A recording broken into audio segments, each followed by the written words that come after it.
Kami dari kelompok 21 akan mempresentasikan praktikum 3 mikrobiologi lingkungan, yaitu tekanan osmotik dan agen kemoterapeutik. Saya Christophorus Geta Arkananta Putra dan rekan saya Arya Putra Gandewa dan juga Alif Aulia Nugraha.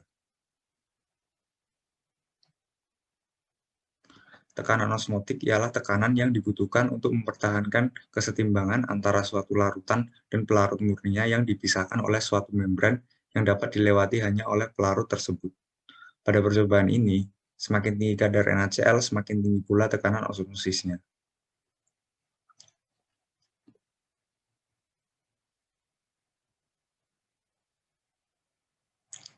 Tekanan osmosis ideal bakteri E. coli, Micrococcus, dan juga Bacillus subtilis. Menurut buku Waluyo tahun 2005, bakteri Bacillus subtilis, E. coli, dan juga Micrococcus dapat hidup saat tekanan osmosis lingkungan 0,5% sampai 3%, namun masih bisa hidup saat 5%.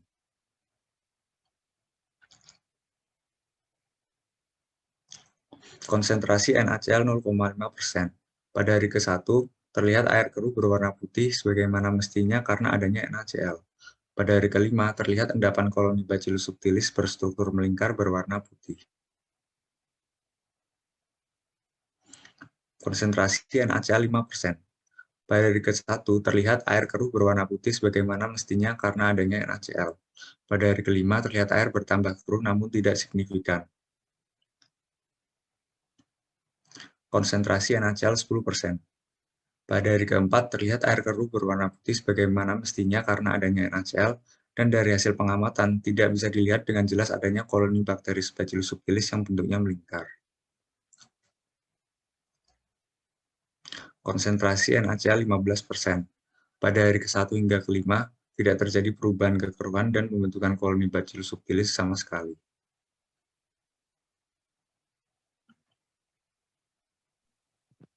Nah, setelah kita melihat hasil pengamatan dari percobaan 11 kelompok kami, bisa dianalisis. Pada konsentrasi yang NaCl 15% itu tidak nampak perubahan yang signifikan. Hal ini disebabkan karena tekanan osmosis yang berada di luar rentang optimal yang harusnya tuh 0,5 sampai 3%. Nah, bakteri Bacillus subtilis ini terlihat jelas pada konsentrasi NaCl 0,5%. Nah, yang merupakan kondisi optimal lingkungan untuk pertumbuhan bakteri, sehingga dapat disimpulkan bahwa kadar garam sangat mempengaruhi pertumbuhan bakteri. Nah, terus juga hal ini bisa dikatakan bahwa bakteri tersebut tidak tahan terhadap lingkungan dengan konsentrasi tinggi. Alias bakteri Bacillus subtilis itu termasuk bakteri halofil fakultatif. Karena bakteri halofil fakultatif merupakan bakteri yang tidak tahan terhadap kadar larutan garam yang konsentrasinya tinggi.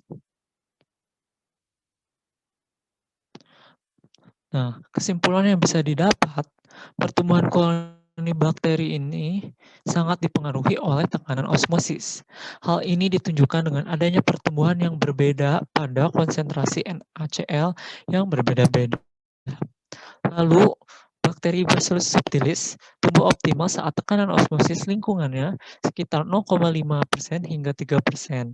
Nah, di atasnya 5% juga masih bisa hidup. Namun 10% dan 15% bisa dikatakan tidak hidup.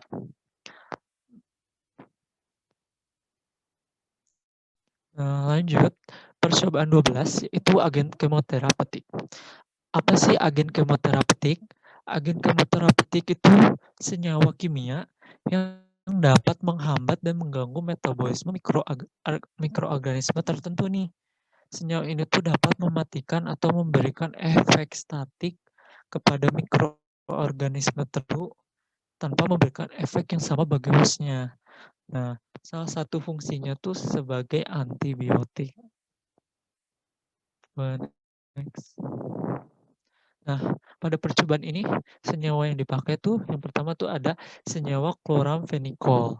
Nah, menurut PANE 2020, senyawa ini tuh efektif dalam membunuh bakteri yaitu Salmonella typhi, influenza, E. coli, C. pistacei, Neisseria, Staphylococcus, dan Rickettsia.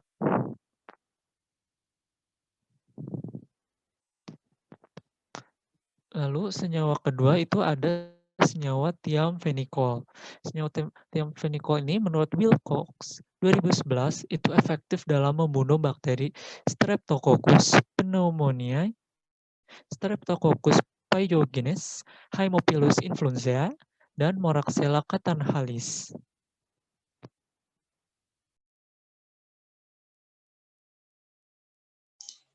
Yang selanjutnya adalah hasil pengamatan pada NA1 dengan biakan berupa bakteri E. coli. Ya, pada gambar di samping terlihat bahwa chloramphenicol yang ditandai dengan bagian A lebih besar diameter zona benihnya dibandingkan dengan thiamphenicol pada bagian B untuk bakteri E. coli. Untuk hasil pengamatan pada Na kedua, yaitu bakteri biakan Bacillus subtilis, dapat terlihat bahwa chloramphenicol, yaitu bagian A, lebih besar diameter zona benihnya dibandingkan dengan thiamphenicol pada bagian D yang digunakan pada biakan Bacillus subtilis. Dari hasil analisis yang telah kami lakukan, pada kedua jenis bakteri, chloramphenicol, yaitu pada bagian A dari agar nutrisi, lebih baik dalam menghambat metabolisme kedua bakteri dibandingkan dengan thiamphenicol. Hal tersebut dapat terlihat dari diameter zona bening yang terbentuk, yaitu diameter zona bening bagian A lebih besar dibandingkan dengan diameter zona bening pada bagian B. Hal ini menunjukkan bahwa chloramphenicol memiliki daya hambat yang kuat untuk membunuh bakteri. Maka kesimpulan yang kami dapatkan adalah pertama, chloramphenicol lebih efektif dalam menghambat pertumbuhan bakteri E. coli. Yang kedua, chloramphenicol lebih efektif dalam menghambat pertumbuhan bakteri Bacillus subtilis. Sekian dari kelompok kami, terima kasih dan mohon maaf apabila ada salah kata.